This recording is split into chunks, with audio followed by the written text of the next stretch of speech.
대통령께서 중대한 국기문란이다 이렇게 지적했지만은 경찰이 대통령과 행안부를 패싱하고 인사 발표를 했습니다. 그래서 이것을 이제 바로잡았습니다.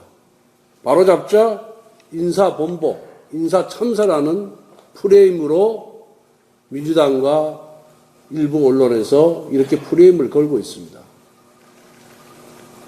모든 권력은 견제받아야 됩니다. 그리고 권력이 비대해지면 비대해질수록 견제는 더 심해지는 것이고요.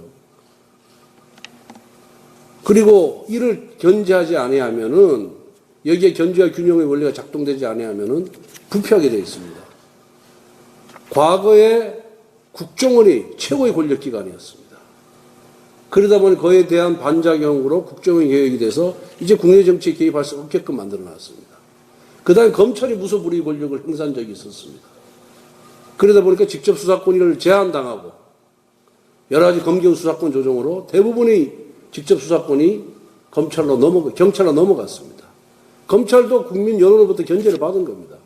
그런데 경찰은 이 수사권에 더해서 직접 수사권에 더해서 그 다음에 정보권까지 갖고 있습니다.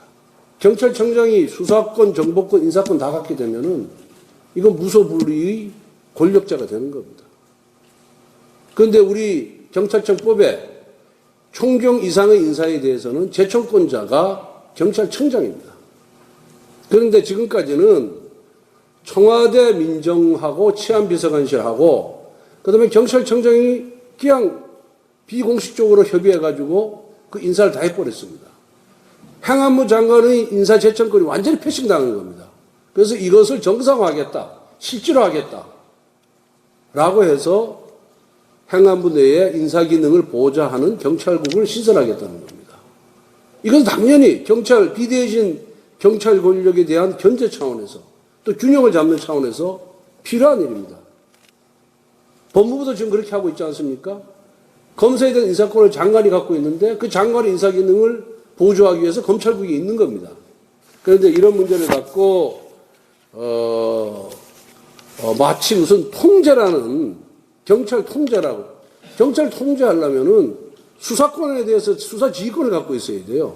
수사에 간섭할 수 있는 권한을 갖고 있어야 되는데 수사 지휘권, 수사 관여, 개입권은 행안부 장관에게 인정하지 않습니다. 또 행안부 장관도 행사할 방법이 없는 겁니다.